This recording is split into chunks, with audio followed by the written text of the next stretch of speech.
सन 1917 में होली पूर्णिमा के दिन हेमंत पंत को एक स्वप्न आया कि बाबा उन्हें सन्यासी के वेश में दिखे और उन्होंने हेमंत पंत को जाकर कहा कि मैं आज दोपहर को तुम्हारे यहाँ भोजन करने आऊँगा।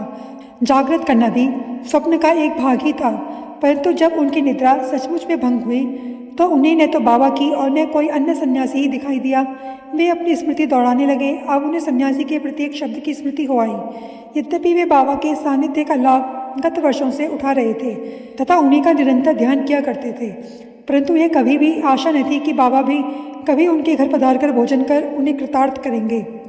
बाबा के शब्दों से अति हर्षित हुए वे अपनी पत्नी के पास गए और कहा, आज होली का दिन है, एक सन्यासी अतिथि भोजन के लिए अपने यहाँ पधारेंगे, इसलिए भात थोड़ा अधिक बनाना। उनकी पत्नी ने अतिथि के संबंध में पूछताछ की। प्रत्युत्तर में हेमंत पंत ने बात गुप्त में रखकर स्वप्न का वृतांत सत्य सत्य बतला दिया।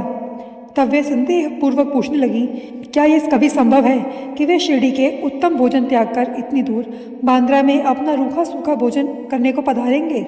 हेमंत पंत ने विश्वास दिलाया, उनके लिए क्या असंभव है। हो सकता है वे स्वयं न आए और अन्य कोई स्वरूप धारण कर यहाँ पधारे। इस कारण थोड़ा अधिक भात बनाने में हानि ही क्या है। इसके उपरांत भोजन की तैयारियां प्रारंभ हो गईं। होली का पूजन प्रारंभ हो गया और पत्तले बिछाकर उनके चारों ओर रंगोलियां डाल दी गईं।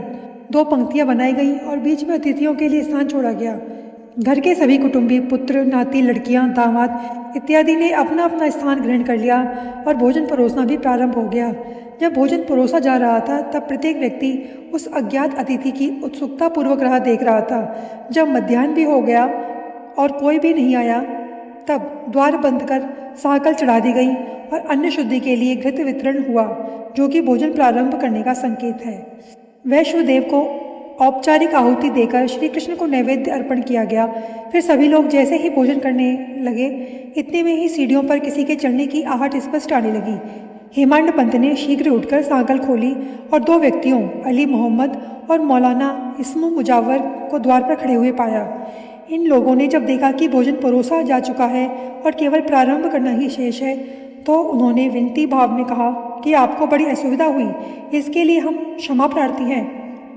आप अपनी थाली छोड़कर दौड़ आए हैं तथा अन्य लोग भी आपकी प्रतीक्षा में हैं, इसलिए आप अपनी यह संपदा संभालिए। इससे संबंधित आश्चर्यजनक घटना किसी अन्य सुविधाजनक अवसर पर सुनाएंगे।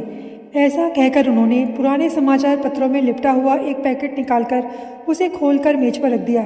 कागज के आवरण को ज्यों ही हेमंत पंत ने हटाया तो उन्हें बाबा का बड़ा सुंदर चित्र देखकर महान आश्चर्य हुआ।